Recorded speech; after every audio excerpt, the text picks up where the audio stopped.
Hello guys, how are you? कैसे हो? अच्छे? Good. Welcome back on your channel Vedant education.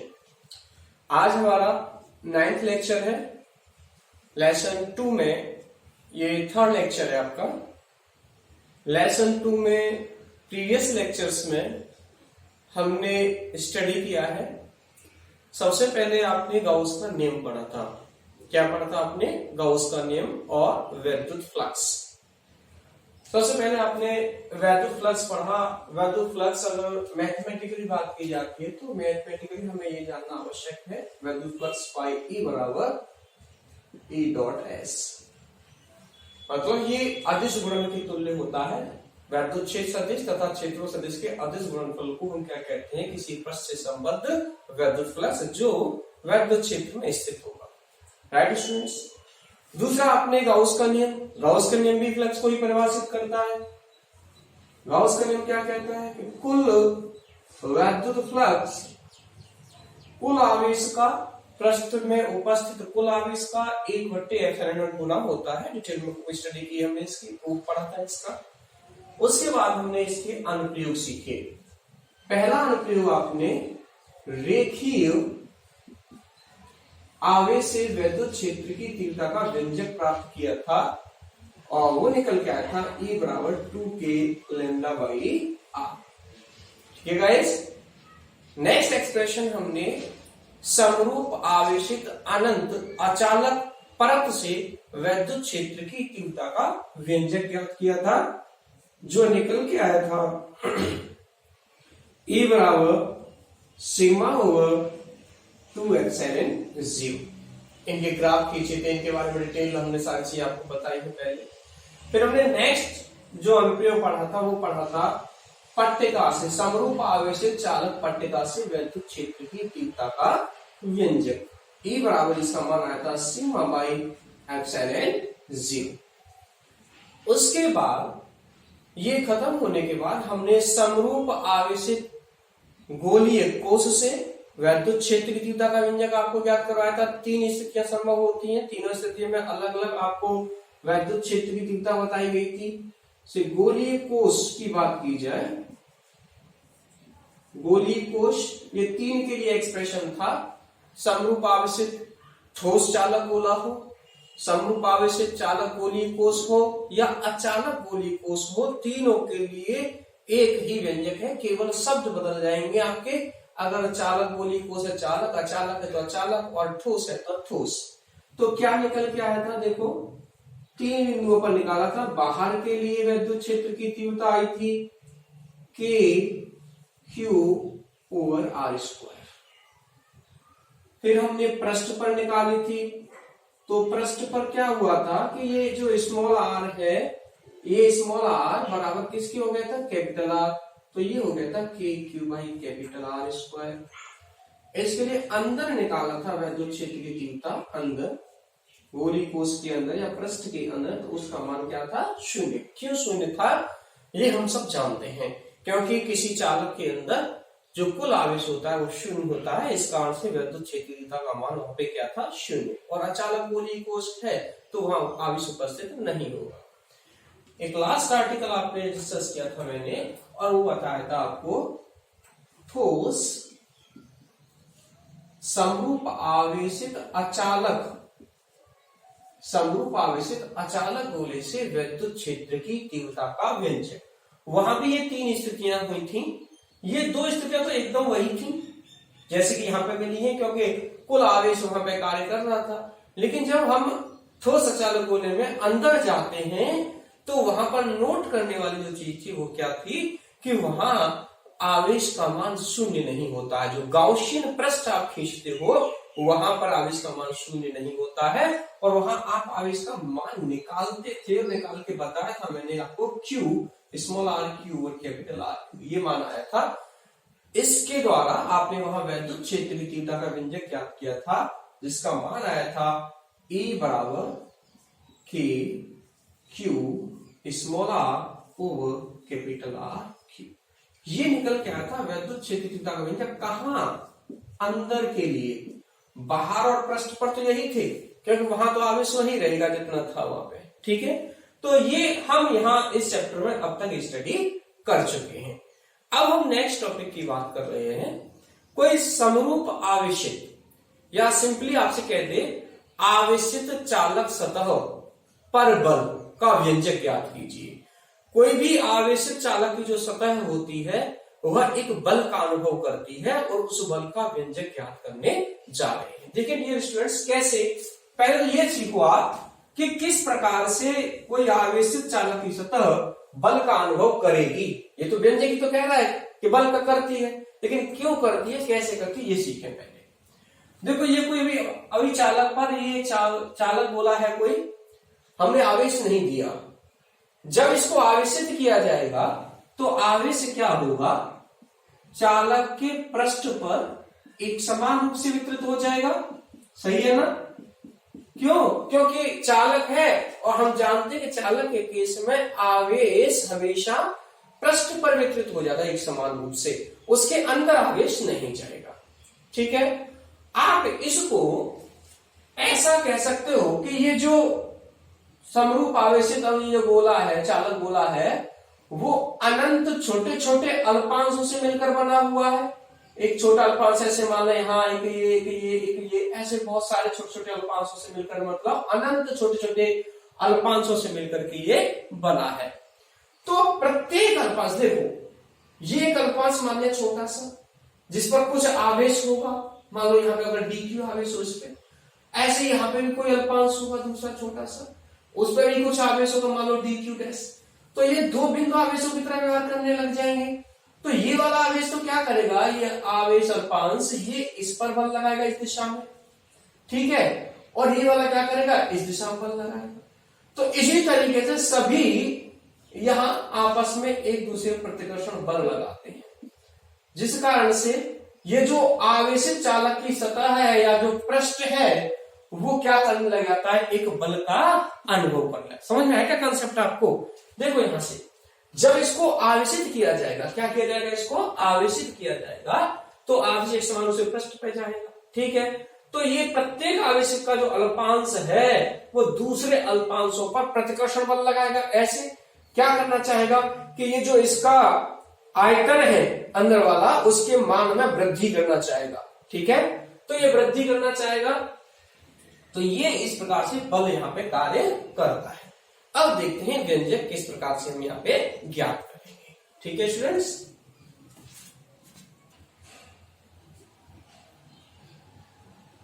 आवेशित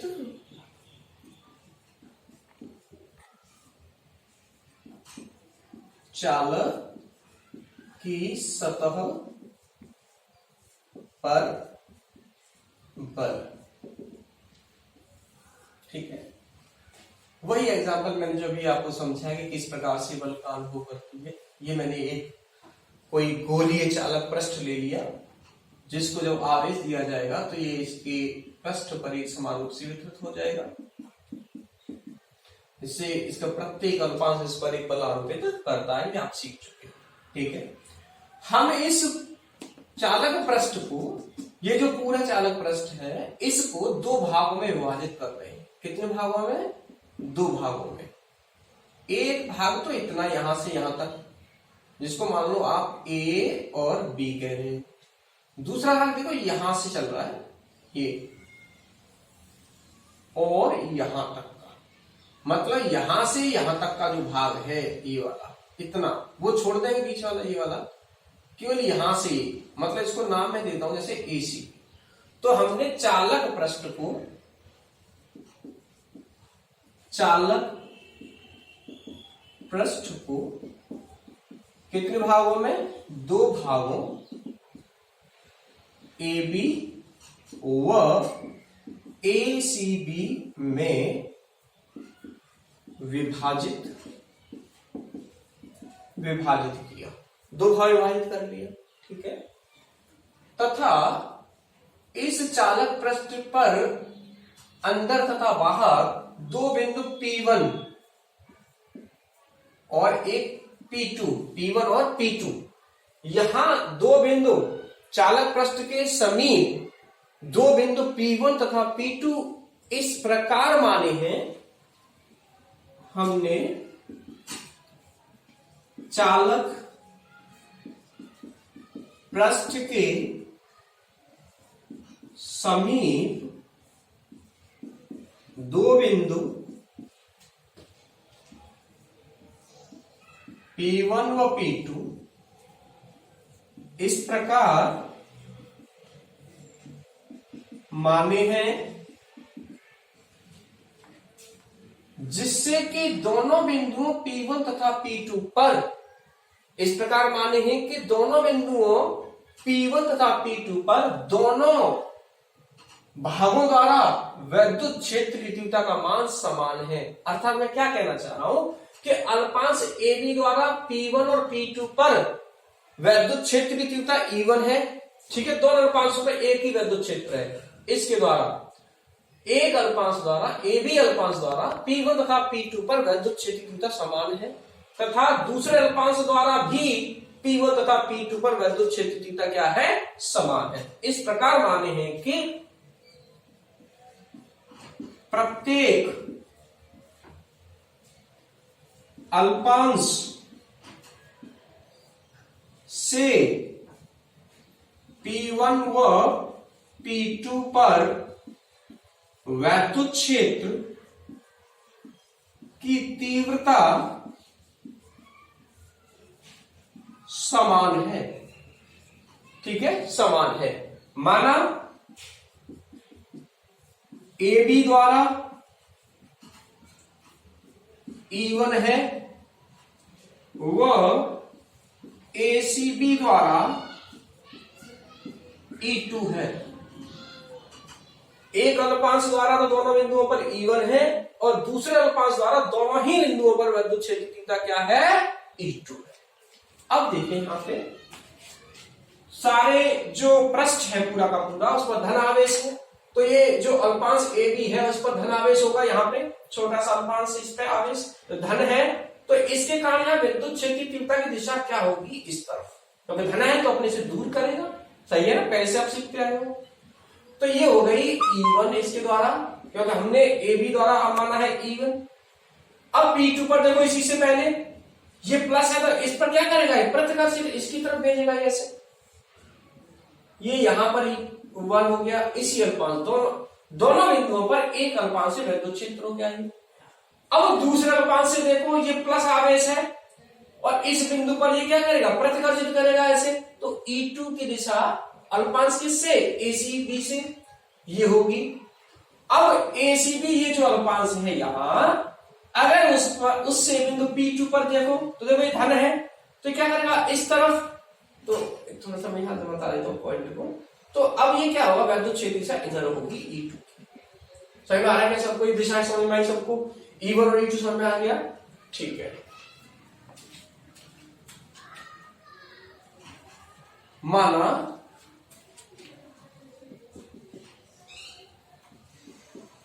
पृष्ठीय आवेश घनत्व सिग्मा है। पृष्ठीय आवेश घनत्व क्या है, सिग्मा। बिंदु P1 पर कुल वैद्युत क्षेत्र,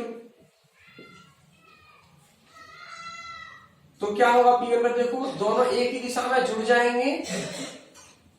E1 प्लस E2 बराबर EP1। मैंने यह मान लिया कुल वैद्युत क्षेत्र EP1 पे निकाल लो इसलिए। और ये बिंदु कहां है, चालक के बाहर स्थित है। और आप जानते हो कि चालक से वैद्युत क्षेत्र की तीव्रता क्या होती है, बाहर के लिए अगर हम ज्ञात करें तो होती है सिग्मा बाई एप्सिलॉन 0। आपको बताया गया था समरूप आवेश से चालक पट्टिका से वैद्युत क्षेत्र की तीव्रता का व्यंजक क्या था, E बराबर सिग्मा बाई एप्सिलॉन 0। तो यहाँ ये EP1 का मान क्या है, सिग्मा बाई एप्सिलॉन 0। तो E1 प्लस E2 बराबर आ गया सिग्मा बाई एप्सिलॉन 0। समीकरण 1 बनेगा। समझ में आ रहा है। अब बिंदु P2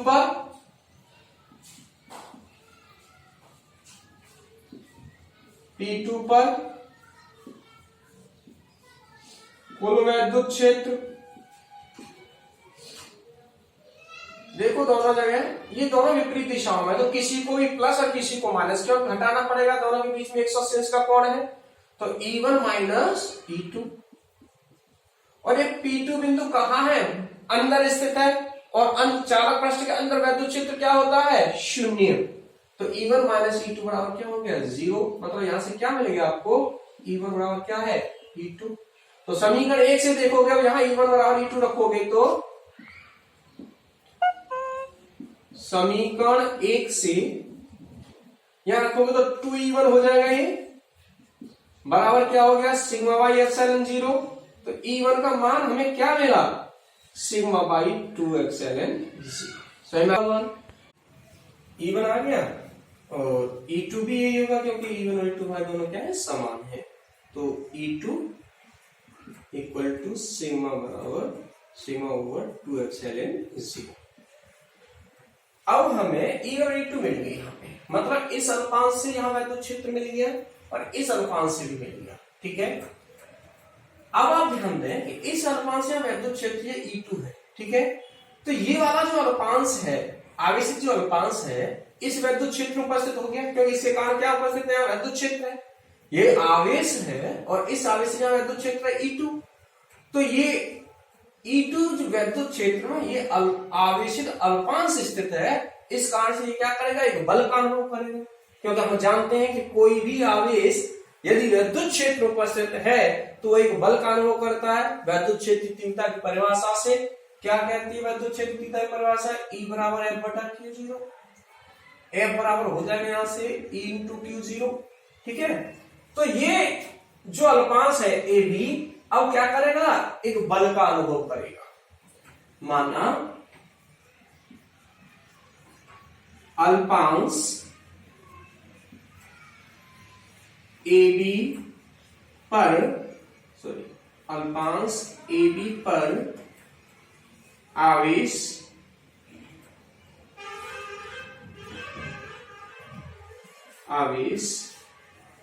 dq है, ठीक है। तो AB पर, अल्पांश AB पर बल, अल्पांश AB पर बल माना df है। तो df क्या होगा, बल बराबर होता है, देखो यहां से F बराबर E इंटू Q0, और E कौन सा आया, E2। तो E2 इंटू dq, और E2 का मान और E1 का मान, दोनों का मान बराबर है सिग्मा बाई 2 एप्सिलॉन 0। तो ये जो बल का अनुभव कर रहा है वो बल हो गया Bf बराबर sigma by 2 epsilon 0 into dq, ठीक है। इसका पृष्ठीय आवेश घनत्व, हमने क्या लिया है, सिग्मा। क्या है इसका पृष्ठीय आवेश घनत्व, पहले बता रखा, माना पृष्ठीय आवेश घनत्व क्या है, सिग्मा। तो dq का मान ज्ञात करते हैं यहाँ पे कि इस अल्पांश पे आवेश की मात्रा क्या है, पृष्ठीय आवेश घनत्व सिग्मा हम जानते हैं। तो dq बराबर क्या होगा, यहां से डायरेक्ट लिखना होगा, यहाँ dq बराबर सिग्मा इंटू ds। कैसे, सिग्मा बराबर क्या होगा, dq बाई ds। तो dq इक्वल टू क्या हो गया, सिग्मा इंटू ds। एकांक पृष्ठ पर उपस्थित आवेश की मात्रा को पृष्ठीय आवेश घनत्व कहते हैं, तो वहां से dq निकाल लिया। तो df क्या हो गया भाई, df हो गया, देखो सिग्मा स्क्वायर हो जाएगा, sigma square by 2 epsilon 0 into ds। ये तो इस अल्पांश द्वारा अल्पांश पर आरोपित बल है, AB अल्पांश पर बल है। हम पूरे पृष्ठ पर बल की गणना करें तो क्या कर देंगे, इस समीकरण का समाकलन, संपूर्ण पृष्ठ पर आरोपित बल, तो समाकलन कराएंगे यहां से F बराबर, ये नियतांक है sigma square over 2 epsilon 0 integration हो गया ds, ठीक है। और ये क्या, पूरे पृष्ठ का पृष्ठीय क्षेत्रफल S मान लें, तो F बराबर हो गया sigma square by 2 epsilon 0 into S। ये आ गया कुल जो पृष्ठ बल का अनुभव करेगा ये, ठीक है, संपूर्ण पृष्ठ इस बल का अनुभव करेगा। यदि हम प्रत्येकांक पृष्ठ पर बल का मान ज्ञात करें, प्रत्येकांक पृष्ठ क्षेत्रफल पर बल मतलब एस क्या आ जाएगा इसके नीचे, तो एफ बटा एस क्या हो गया students, sigma square by 2 0। Clear हुआ। तो इस तरीके से ये जो कोई भी आवेशित पृष्ठ होगा वो इस बल का अनुभव करेगा, जहां सिग्मा पृष्ठीय आवेश घनत्व है और एस क्या पृष्ठीय क्षेत्रफल है। अगर एकांक पृष्ठ पर बल का मान ज्ञात करना हो तो ये होगा, अर्थात ये क्या है, ये है दाब, कि मतलब ये जो आवेशित पृष्ठ होता है वो एक दाब का अनुभव करता है, उस दाब का व्यंजक क्या है, ये है। समझ में आया सबको, ठीक है। अब नेक्स्ट आर्टिकल पे चलते हैं। नेक्स्ट आर्टिकल में हम डिस्कस करेंगे आवेशित बुलबुले का संतुलन, ठीक है, आवेशित बुलबुले का संतुलन। हाँ, तो नेक्स्ट हमारा टॉपिक है आवेशित साबुन के बुलबुले का संतुलन। थोड़ा सा इसमें बेसिक चीज आपको जाननी है।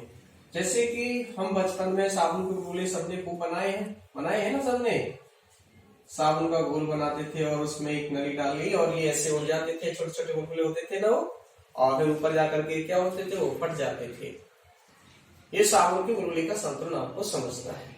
तो देखिए, जो साबुन का बुलबुला है उसके दो पृष्ठ होते हैं। जैसे बॉल अगर हम ले लें तो ये एक तो अंदर वाला पृष्ठ, आंतरिक पृष्ठ, और एक ये बाहरी पृष्ठ, ठीक है। तो जो साबुन का बुलबुला है इस पर दो दाब कार्य करते हैं। कितने दाब कार्य करते हैं, दो। एक तो इसके आंतरिक पृष्ठ पर यहां पे दाब कार्य करता है, ठीक है, वायु का दाब कार्य करता है यहाँ पे, और एक बाह्य पृष्ठ पर वायुमंडलीय दाब कार्य करता है। यहाँ पे इधर वाली पृष्ठ पे ये वाला वायुमंडलीय दाब ऐसे लगा होता है, वायुमंडलीय दाब, ठीक है, सारे पृष्ठ पे लगा हुआ है ऐसे। ये तो बाह्य पृष्ठ पर लगा हुआ है इसके आंतरिक पृष्ठ पर जो अंदर वाली पृष्ठ है, वैसे मान लो ये तो P2 है, इसके आंतरिक पृष्ठ पर भी दाब लगा रहता है इस प्रकार से, जिसकी टेंडेंसी होती है उसको बाहर की ओर दाब देने की, ऐसे उसको फैलाने की, ठीक है। और वायुमंडलीय दाब क्या करता है, उसको कंप्रेस करता है, उसको सिकोड़ने का प्रयास करता है उसको, ठीक। ये मान लो P1 है, तो एक्शन में होता है क्या कि ये दोनों बराबर नहीं होते हैं। ये अंदर वाला जो दाब है वो बाहर वाले दाब से थोड़ा ज्यादा होता है, जिसे कहते हैं दाब आधिक्य। मैंने क्या कहा कि आंतरिक पृष्ठ पर जो साबुन का बुलबुला है उसके आंतरिक पृष्ठ पर दाब का मान क्या होता है, अधिक। किससे, वायुमंडलीय दाब जो बाह्य पृष्ठ पर कार्य कर रहा है, अर्थात P1 यहां बड़ा है किससे, P2 से। इसी को ये बड़ा होने के लिए कहते हैं यहाँ पे क्या है, दाब आधिक्य है। यहाँ दाब आधिक्य उपस्थित है, क्योंकि अंदर वाले पृष्ठ पे दाब बाहर की ओर ज्यादा है और बाहर वाले पे कम है। तो मतलब क्या होगा, अंदर वाले का दाब ज्यादा है मतलब तो फिर लगातार फैलता चला जाता है, लेकिन ऐसा आप देखते हो नहीं होता है। तो इस दाब आधिक्य को संतुलित कौन करता है, इसको संतुलित करता है पृष्ठ तनाव बल। कौन सा, पृष्ठ तनाव, पृष्ठ तनाव बल। उसका मान आपको 11th में बताया गया था, उसका मान होता है 4T/R।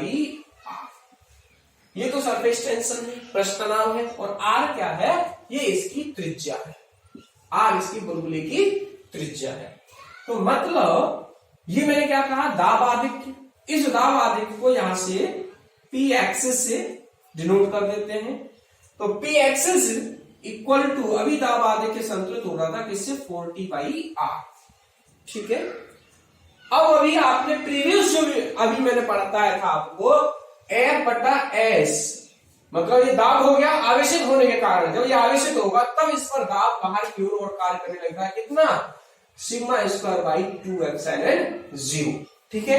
जैसे से ये आवेशित होगा तब इस पर ये दाब किधर कार्य करेगा, बाहर की ओर। तो ये दाब आधिक्य तो पहले से उपस्थित था जब इसको आवेशित नहीं किया गया था, और जैसे ही वायुमंडल में जाता है तो घर्षण प्रक्रिया के द्वारा ये आवेशित होता है, जिस पर से कि इस पर ये दाब का मान बढ़ने लग जाता है। तो आवेश से दाब कितना हो जाता है सिग्मा स्क्वायर बाई 2 एप्सिलॉन 0 और वृद्धि हो जाती है। ठीक है, तो अब यहां पे क्या हो गया, जब तक ये संतुलन की स्थिति में रहेगा, किसकी स्थिति में, संतुलन की स्थिति में, तो ये पी एक्सिस दाब आधिक्य प्लस ये वाला दाब सिग्मा स्क्वायर बाई 2 एप्सिलॉन 0 को बैलेंस करता रहता है पृष्ठ तनाव बल। कौन बैलेंस करता रहता है भाई, पृष्ठ तनाव बल। समझ में आ रहा है क्या? पहले देखो मेरे क्या होता है कि ये दाब आधिक्य है और इस दाब आधिक्य को पृष्ठ तनाव बल 40/r कर रहा है संतुलित। कौन कर रहा है, 40/r। जैसे ही ये वायुमंडल में जाता है, घर्षण प्रक्रिया द्वारा आवेशित होता है और आवेशित होने के कारण इस पर दाब बाहर की ओर बढ़ने लग जाता है। मान लो ये मैंने ले लिया यहाँ पे इस समय, जब और ध्यान दें जैसे जैसे वायुमंडल में जाएगा तो इस पर आवेश का मान में वृद्धि होगी। आवेश मान वृद्धि होगी तो पृष्ठीय आवेश घनत्व सिग्मा बढ़ेगा। सिग्मा बढ़ेगा तो ये जो दाब है ये सिग्मा बढ़ेगा, तो ये दाब में क्या होगी, वृद्धि होगी। तो एक स्थिति ऐसी आ जाती है कि हमारा जो बुलबुला है, हम देखते थे कि बचपन में कि ऊपर जाने में प्रत्येक बुलबुला फूट ही जाता था, फूटता था ना, या किसी का बच जाता हो, मतलब 10 साल तक देखा हमारा बुलबुले, बहुत सारे बुलबुले उड़ रहे हैं आसमान, देखा किसी ने, ऐसा नहीं होता ना। तो क्या है कि जैसे जैसे ऊपर जाता है आवेश घनत्व तो अधिक होने के कारण हमारा ये तो संतुलन की स्थिति है, ठीक है, और जैसे जैसे आवेश का मान बढ़ेगा तो वो बुलबुला क्या हो जाएगा, फूट जाएगा। आवेशित होने के कारण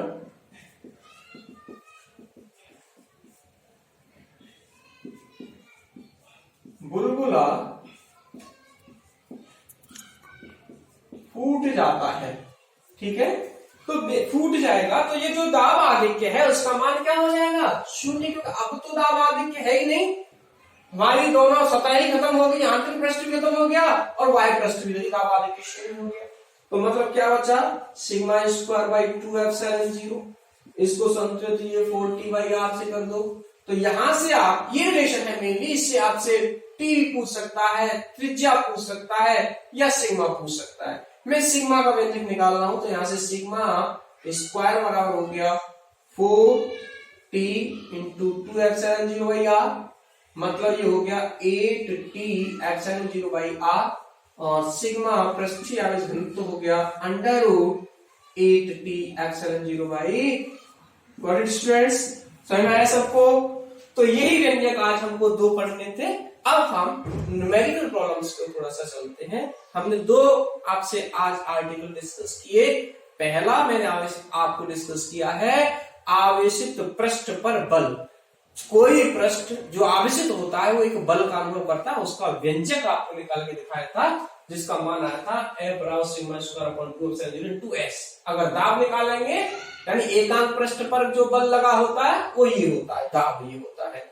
फिर आवेशित साबुन के बुलबुले का संतुलन की प्रक्रिया मैंने आपको समझाई। 2 दाब होते हैं, कौन संतुलित करता है, पृष्ठ तनाव बल संतुलित करता है। इस प्रकार से पृष्ठीय आवेश घनत्व ये आ गया।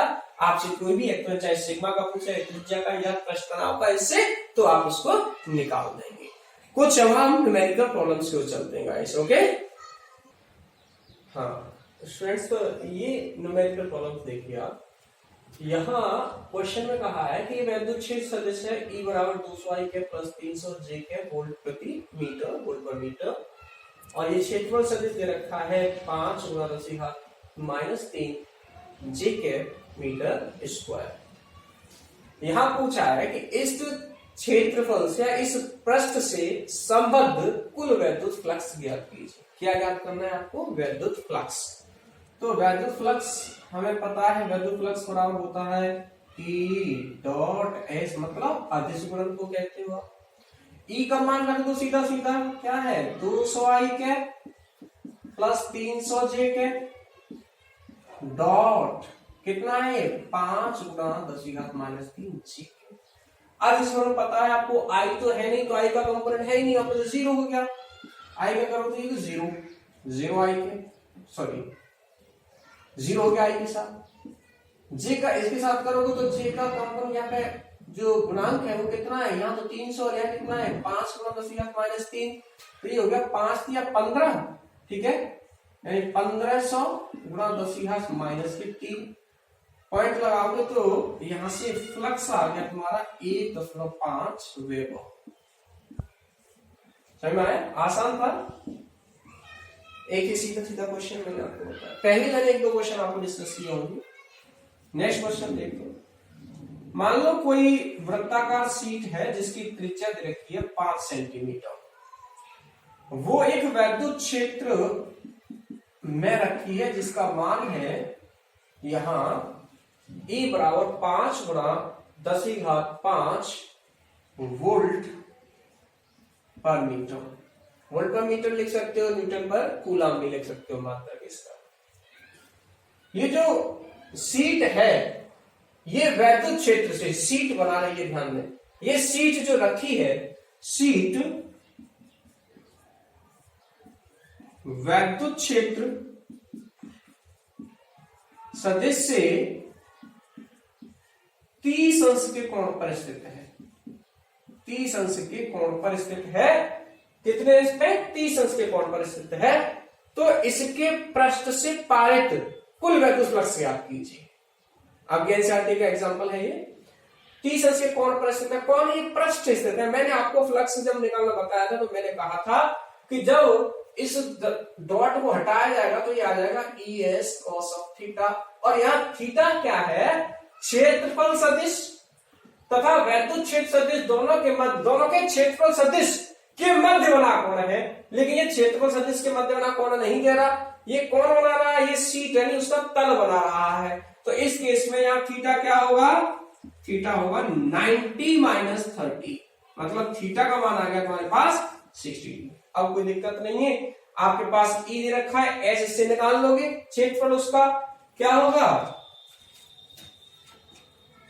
फाई E बराबर, E तो तुम्हें है यहाँ पे 5 गुणा 10⁵5 E इंटू S, S होता है पाई R स्क्वायर, तो पाई कितना? 3.14 R स्क्वायर। देखो ये सेंटीमीटर में, इसको मीटर में बदलना पड़ेगा आपको। R स्क्वायर मतलब 5 गुणा 10⁻⁻4 हो जाएंगे, 25 घात का वर्ग करो -4 हो जाएंगी। ऐसा मत कर देना, घात का वर्ग करने के बाद प्लस कर दो उसको, ठीक है। तो ये आ जाएगा E इंटू S आया, cos थीटा, cos कितना? 60 अंश। तो देखो यहां से आ गया 5 गुणा 25 पंजे 125 गुणा 3.14, घातों को अरेंज कर लो, 1 रह जाएगी, cos 60 1 बटा 2, तो ये 5 हो गया। तो ये हो गया 25, 5 10 और 2 12, 5 में 5 और 625 गुणा 3.14, ये आ जाएगा वेपर में आंसर। समझ में आया सबको? ये फ्लक्स का हमने क्वेश्चन आपको समझाया। और नेक्स्ट क्वेश्चन देखें, ये कोई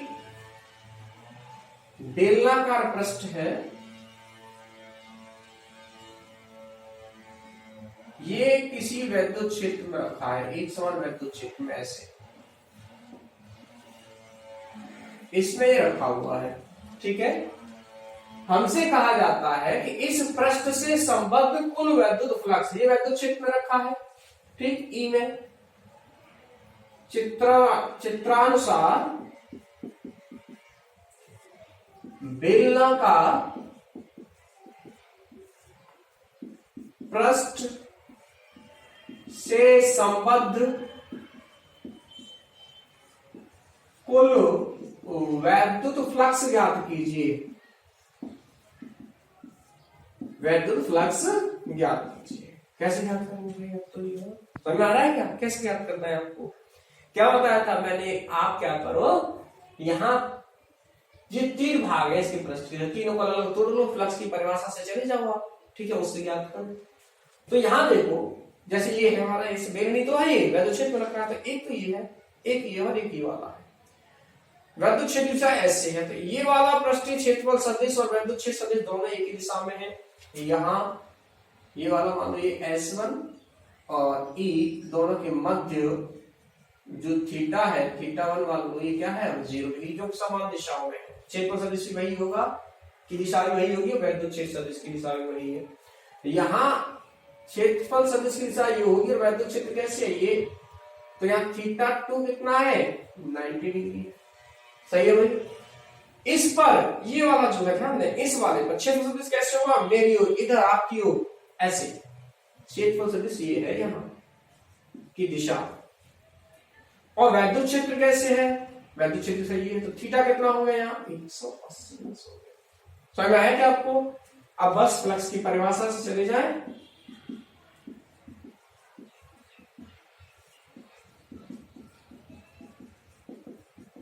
परिभाषा से तो फाई ई बराबर, तीन भाग है इसके, तीनों में तोड़ लेते हैं, इंटीग्रेशन S1 S2 और ये S3 कर देते हैं इसको। S1 sorry E dot ds, तो E ds1 cos theta 1 plus E ds2 cos theta 2 plus E ds3 cos theta 3। कोई दिक्कत? देखो थीटा 1 थीटा 2 लिख लो, थीटा 1 0 है पूरा, थीटा 2 आपका 90 डिग्री और थीटा 3 कितना है 180 डिग्री।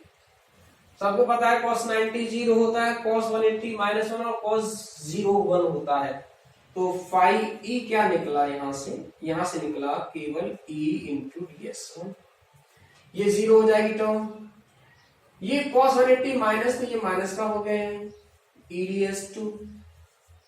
ठीक है, E तो समान है ही, क्या आपको पता है, सॉरी ds2, ये क्षेत्रफल ये वाला उधर ही उतना भी उतना ही होगा, तो दोनों के क्षेत्रफल क्या है बराबर है, क्षेत्रफल एरिया यानी इसका पृष्ठीय क्षेत्रफल बराबर होगा इस वाले के, तो ds1 और ds2 मतलब बाहर निकाले इसको, मतलब E ऐसे यहां से ले लिया ds1 माइनस E, ये ds2 यहां लिख देंगे, तो ये आ जाएगा E into S minus E into S, cut गए, तो फाई क्या आ गया यहां से, फ्लक्स पृष्ठ से संबद्ध कुल वैद्युत फ्लक्स का मान क्या आ गया 0 वेबर।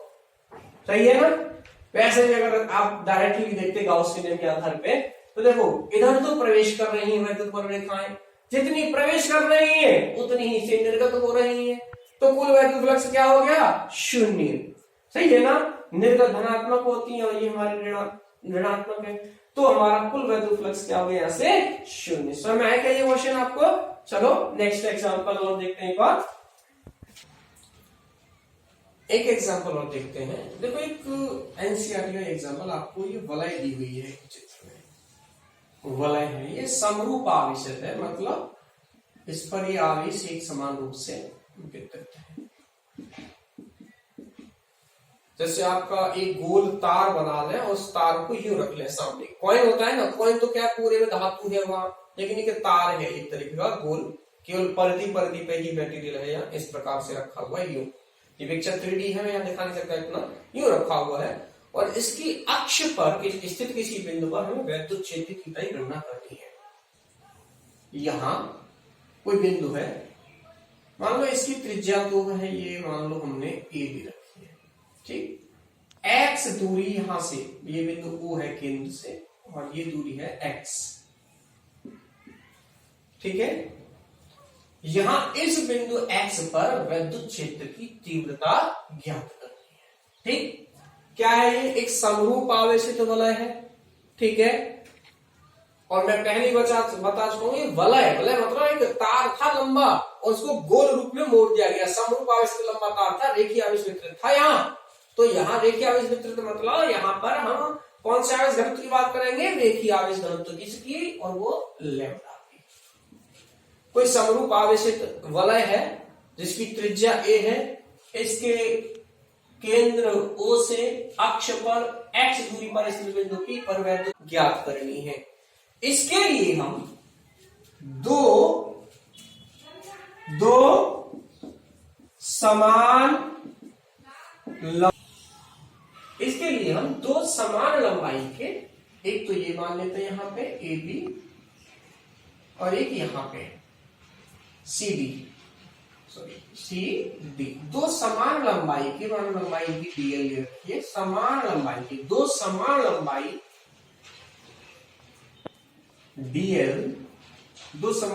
DL के अल्पांश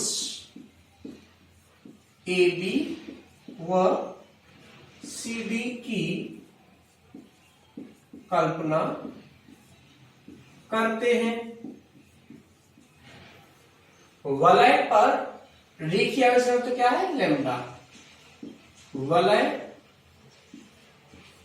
का रेखीय आवेश घनत्व दिया है हमें क्वेश्चन में, ठीक है, घनत्व लैम्डा है। अल्पांश AB और CD पर आवेश बराबर होगा, क्यों? क्योंकि दोनों की लंबाई क्या है, समान है, इसलिए। क्योंकि रेखीय आवेश से समरूप वितरित है, लंबाई समान, लंबाई में समान आवेश की मात्रा उपस्थित होगी। अल्पांश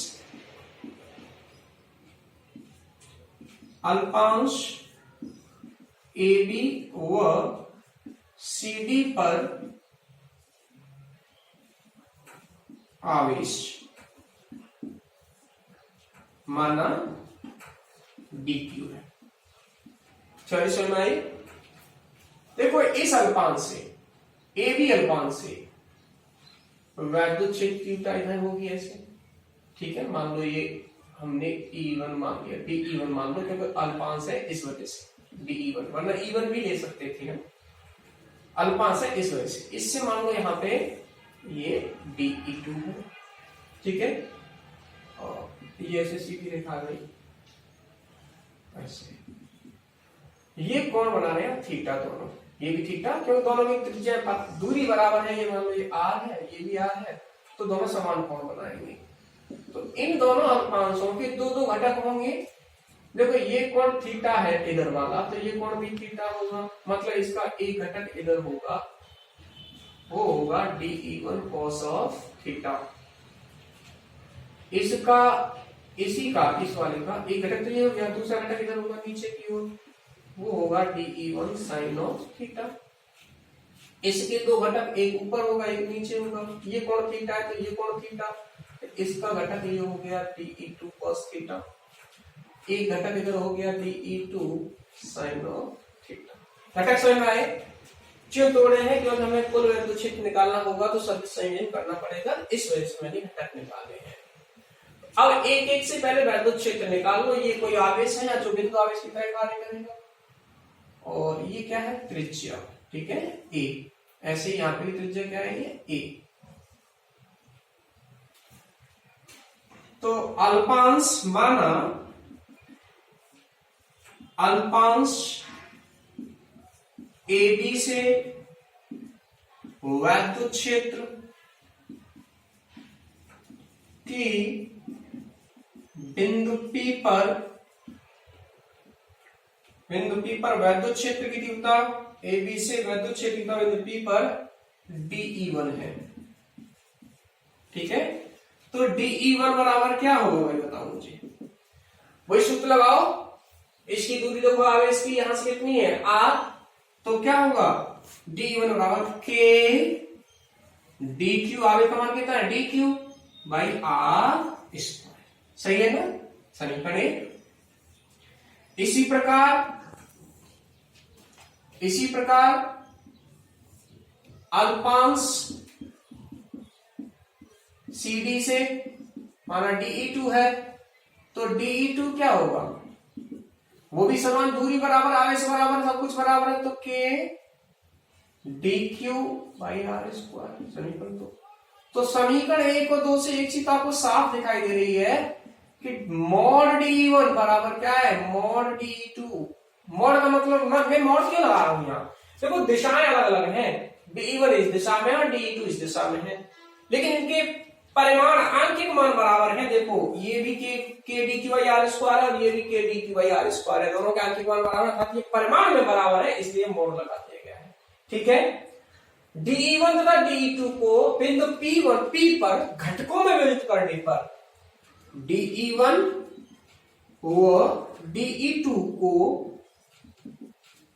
या फिर ऐसे लिख सकते हो कि बिंदु P पर कुल वैद्युत क्षेत्र ज्ञात करने के लिए DE1 तथा DE2 को घटकों में विभाजित करने पर,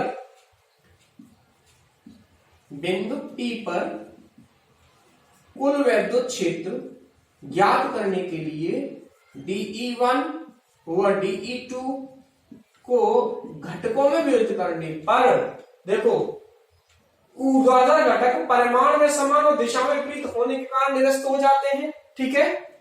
ऊर्ध्वाधर घटक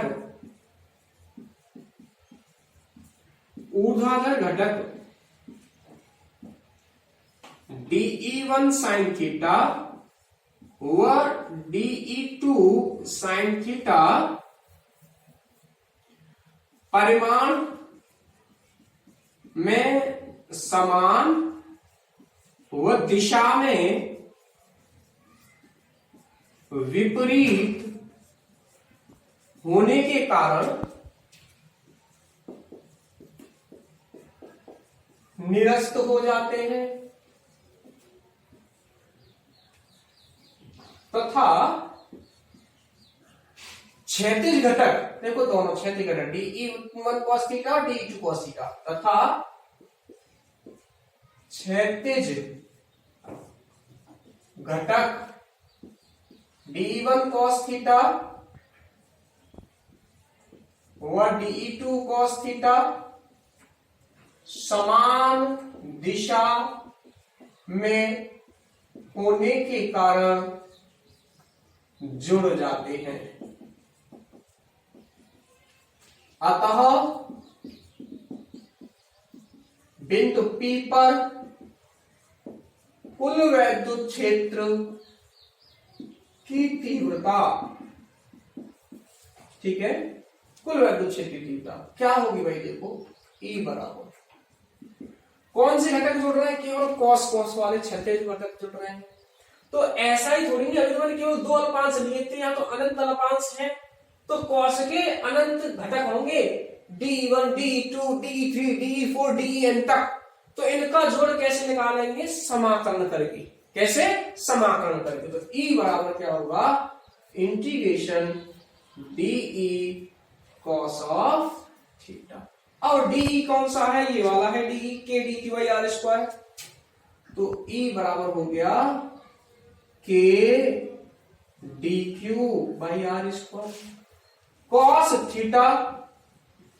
कॉस थीटा देखो इस चित्र की ज्यामिति से ये थीटा है, ठीक है, आधार बट्टा कर्ण। कॉस थीटा क्या हुआ, आधार बट्टे कर्ण, मतलब आधार क्या है x, कर्ण क्या है r, तो x बटे r, यहां रख देता हूं मैं साथ में x बटे r। dq का समाकलन कर रहे हो आप, बाकी टर्म को बाहर ले लो, तो E बराबर क्या हो गया, के x अपॉन r की घात 3 और समाकलन रह गया कौन, dq। ध्यान दें बच्चों, अगर आपको रेखीय आवेश घनत्व लैम्डा नहीं दिया है तब तो यही आंसर लिख देंगे, यहीं पर ये dq किसके बराबर होगा, कुल आवेश दिया होगा वहां पे, ठीक है ना। तो कुल आवेश dq का मान किसके बराबर होगा, इसका समाकलन dq को बराबर होगा कैपिटल Q। तो आंसर हो जाएगा तुम्हारा ऐसे kx बट्टे kx क्यू बट्टे r की घात 3। r का मान यहां से देखो ये कर्ण है, कर्ण बराबर होता है लंब वर्ग धन आधार वर्ग, सही है। तो इसका मान रख देंगे तो ये हो गया kx क्यू बटा, देखो x स्क्वायर प्लस ए स्क्वायर, एक्स स्क्वायर प्लस ए स्क्वायर की होल घात 3 बटा 2। जब x बहुत बड़ा होगा किससे, a से, x बहुत बड़ा हो किससे, a से, तो a हट जाएगा। फिर देखो 2 से 2 तो कटेगा, x घात नीचे कितनी रहेगी 3, एक घात ऊपर है, कटेगी तो नीचे कितनी रहेगी 2। तो फिर आ जाएगा इस स्थिति में E बराबर के क्यू बाई एक्स स्क्वायर। इस स्थिति में समझ में आया क्या सबको, क्लियर। कौन सी केस की बात की मैंने, कुल आवेश दिया हो आपको, रेखीय आवेश घनत्व तो नहीं दिया है, लैम्डा हमको अगर नहीं दिया है, केवल कुल आवेश दिया हो, क्यू आवेश वाले पर एक समान रूप से वितरित है। अगर ऐसा नहीं दिया है, हमें लैम्डा की फॉर्म में दिया है, क्यू नहीं दिया, तो तब क्या करेंगे, तब इस डी क्यू को लैम्डा से निकालेंगे, तो डी क्यू क्या होगा, लैम्डा इंटू डीएल। अब उस समाकलन में वहां ये जो डी क्यू था, इस डी क्यू को क्या रखेंगे, लैम्डा डीएल। कैसे करेंगे देखो, तो ई हो जाएगा, ये तो क्या हो, के एक्स बटे आर की घात 3 D Q lambda into DL. Lambda शून्यतांक बाहर आ जाएगा, के लैम्डा एक्स बटे वही आर की घात 3 है, तो r square plus x square plus ए स्क्वायर की होल घात 3 बटे 2।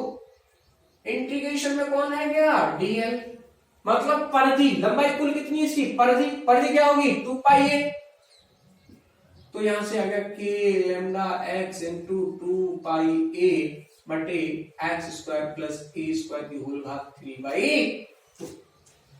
तो ये आया हमारा इस तरीके से, यहाँ पे 2 pi A K lambda upon X square plus A square की होल घात 3/2। ये लैम्डा के पदों में व्यंजक आ गया हमारा, और अगर कुल आवेश दिया है तो ये आ जाएगा। समझ आएगा स्टूडेंट्स? समझ आ गया? सबको क्लियर हुआ? तो आज हमने क्या क्या पढ़ा? हमने दो आर्टिकल समझाए आपको, और हमने यहाँ पे 3-4 आपके साथ में ये न्यूमेरिकल प्रॉब्लम्स को डिस्कस किया है। ये हमने यहाँ पे डिस्कस किया है। आज आप जो भी न्यूमेरिकल्स में एनसीईआरटी बुक के आपके शॉर्ट एग्जांपल्स प्लस आंतरिक प्रश्न जो पीछे दे रखे हैं उनको सॉल्व करेंगे। ठीक है स्टूडेंट्स? तो अच्छे से आज आप अपने होमवर्क में जो चैप्टर 2 है उसको कंप्लीट लर्न करेंगे, पूरा न्यूमेरिकल एनालिसिस करेंगे, तो प्रैक्टिकली आपको लर्न हो जाएगा अपना चैप्टर 2 गाउस का नियम और गाउस के नियम के आंतरिक। Okay students, all the best.